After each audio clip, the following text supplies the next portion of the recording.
we making, babe? We are making mac and cheese. Actually, I'm making our supper mac and cheese. Just happens to be it. But there's no blue box. No, because I'm making it from scratch. And Scratch open the blue box. I didn't have any like elbow macaroni, so it's rotini instead. Ooh. But before I do that, I want to show y'all one of our favorite side dishes that even my kid who hates broccoli will eat. And there is olive oil in here. Our water does not look like that normally. No, I put olive oil to keep it from sticking. So this is frozen broccoli. You can use frozen, you can use fresh. If you use frozen, you've got to cook it a little bit longer. But a little bit of olive oil. I like seasoning salt. You can use just regular salt. And I season to taste. So we like a lot of seasoning.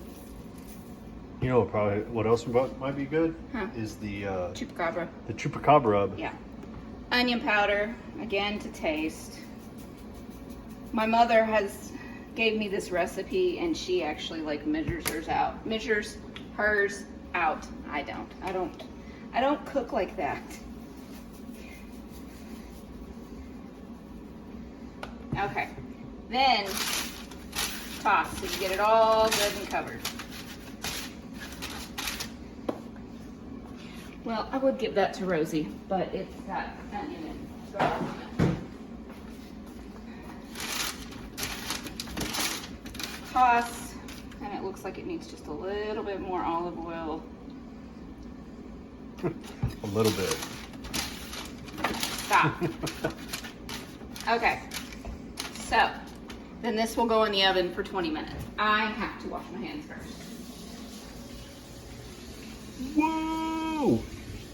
Really? Don't show them that picture. If it is fresh, then you only need, don't show over here. There's dirty dishes. Yes, I don't want to show the dirty dishes. The air fryer's going, so you can hear that. Sorry, our sausage is in there. If it's fresh, you only have to do 10 minutes. If it is frozen like this, which this was fresh and then I froze it because I like to buy a lot at once. So it's gonna go in 220. Sorry if I feel like if it feels like I'm just talking 90 miles a minute. I am. Welcome to my world, folks. No, it's because Michael had 4-H rifle practice tonight, so we're eating supper a lot later, and I know that the boys are starving. So, here, tell me if that's done.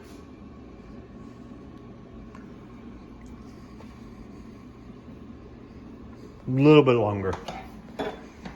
It's a little too dente. Okay, so,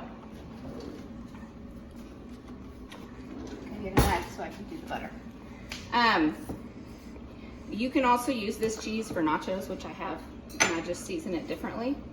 But 2 tablespoons, 2 tablespoons, 2 tablespoons of butter in the pan, melting. And y'all don't even have to worry about a cutting board whenever you cut stuff on your countertops. No. I don't usually when it comes to butter. What am I looking for? Butter.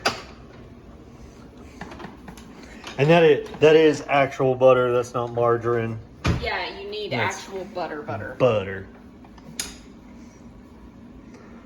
So again, we're using the pan that we have used in the last 2 snack attacks because it's the perfect pan. I actually like to cook my spaghetti in this pan too because it cooks faster.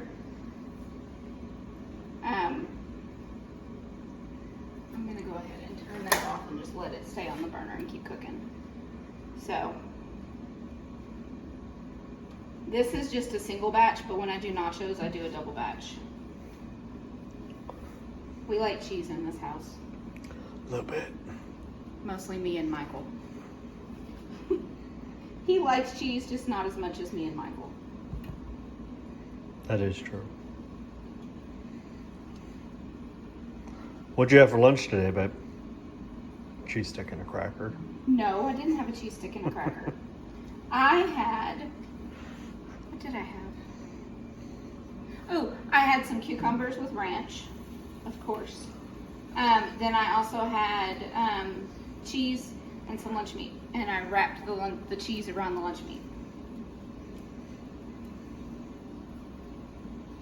Not bad. That's about my normal lunch, if I remember to actually eat lunch. I normally don't eat lunch.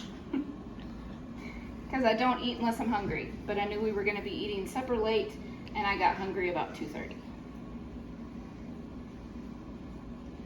Okay, butter. And your butter does need to be completely melted. You don't want any chunks at all.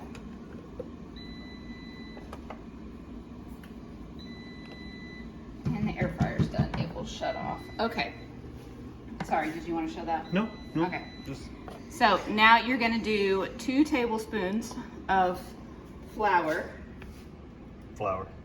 I like to do 1 at a time.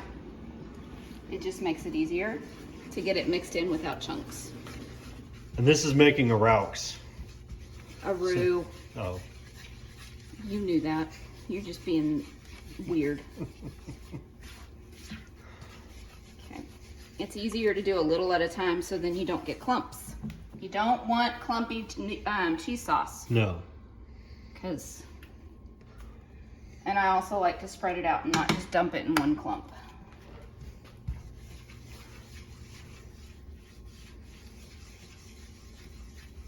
And again, this does not take very long at all. It takes about the same amount of time as using the blue box, but it tastes so much better. It really does. And you can get it so much cheesier. Yeah, because I do add a lot more cheese than it calls for. Okay, so I've got all my butter and all of my flour mixed, and you see how it's kind of a... Like a paste. Yeah. Now I'm going to add in a cup of milk. I feel like I might need more, but recipes on my phone. Guess what we're filming on? No, I think that'll be good. What? Battery is low. Oh. Okay. Okay, now you mix it all in and you cook it till it starts to thicken. And this is, once you've got it all mixed in, this is the best time to add any of your other seasonings because it'll be easier to mix before you add the cheese in. And you can use a whisk. I prefer to use a spatula to start off with to get the big clumps. Then I go in with a whisk if I need to. And we do have that fancy flat whisk. Yeah, I have used that before. Okay, it's already starting to thicken up. This one will thicken up faster than the gravy. Yes.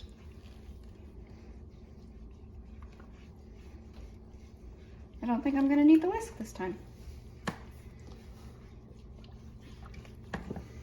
Maybe, I might.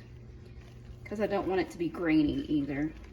Okay, now I'm gonna turn this down because we don't want the milk to boil. We don't want to scald our milk. So I would say I got all the clumps. Wouldn't you? Yeah. Okay, now then, seasonings, salt. I know it's boiling, but I've already turned it down. Probably a little too much. Onion powder, because those are like one of my go-tos all the time. Garlic powder, another one of my go-tos.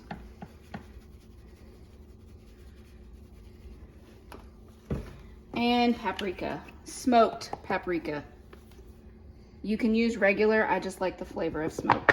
And this one, I didn't mean to do that much. Well, I hope you wanted some. Yeah, no, I have to like, the way that that bottle is, I have to like squeeze it like that. It doesn't sprinkle very well. Mm-hmm. Okay, now we're gonna mix in all of our seasonings. I feel like I maybe should have done a double batch.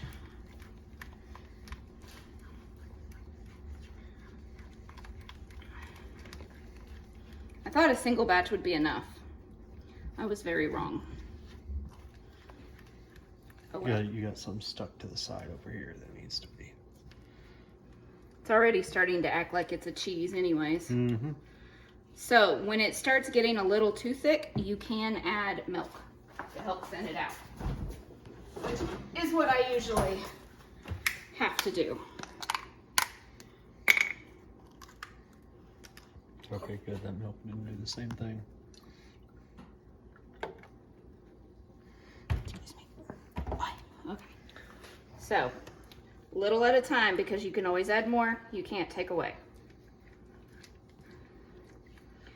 Because if it's super thick, you're not going to be able to add your cheese in. And I'm going for more of a less thick texture. But I don't want super liquidy either. Does that make sense? It does to me. I don't know about all these people though. Okay, I have added about 1/4 cup of milk to it. And it is like the perfect consistency. You gonna drink that? Yep.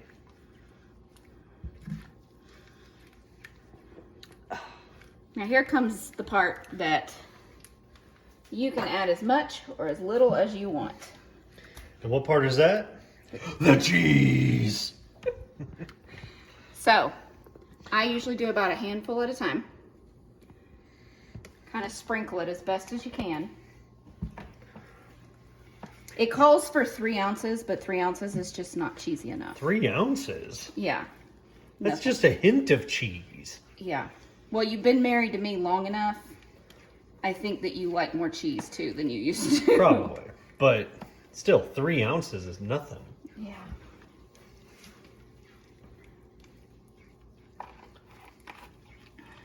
And we have this container here full of cheese because we get the big blocks of cheese and grate it ourselves. Right, because you don't have that. It does clump more, but you don't have the cornstarch that they put on the store-bought grated. Right. Okay.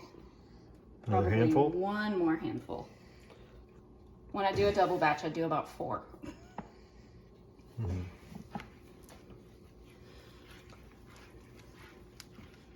Okay, because we like ours extra cheesy. Who doesn't like extra cheesy mac and cheese though? I really don't know people that don't like cheese, but why are you eating mac and cheese then? Exactly.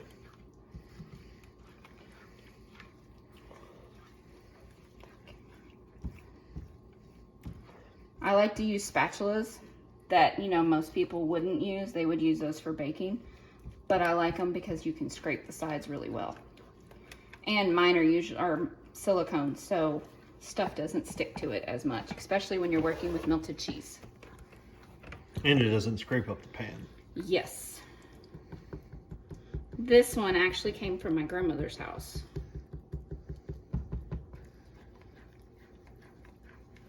So of course, it's one of my favorites. This and like the ugly 70s green one came from her house. But it's my 2 favorites. Wait, is this vegan mac and cheese? No. It has milk, butter, and cheese in it. No, it is not. Okay. So while we will be back once I'm ready to put my rotini in. Okay. Y'all ready? Back. So what do we got? We got some cheese sauce. Whole bunch of steamy rotini. I guess I am using it all. And just mix. Mix, mix, mix. And if you really wanted to make this with love, you just get in there with your hands and toss and toss and toss until it's all coated. No, you do not. You will burn your hands. Don't do that.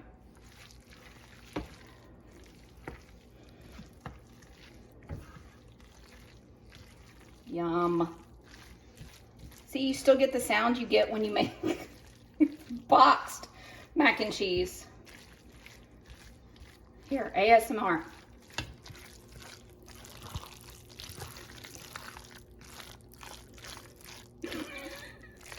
Okay, we're done with that. We're not those people. And voila, homemade mac and cheese.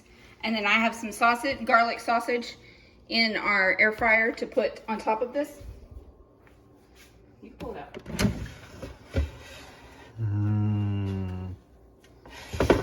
Sausage.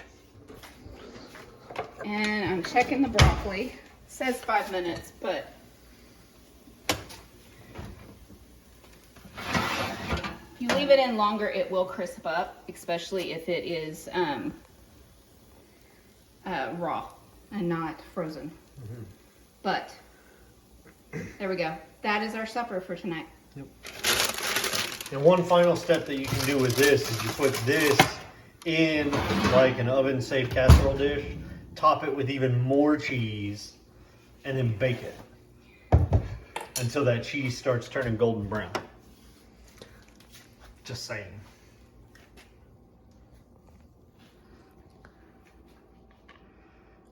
Do we approve? Mm-hmm. Mm-hmm. Okay, say bye. Bye.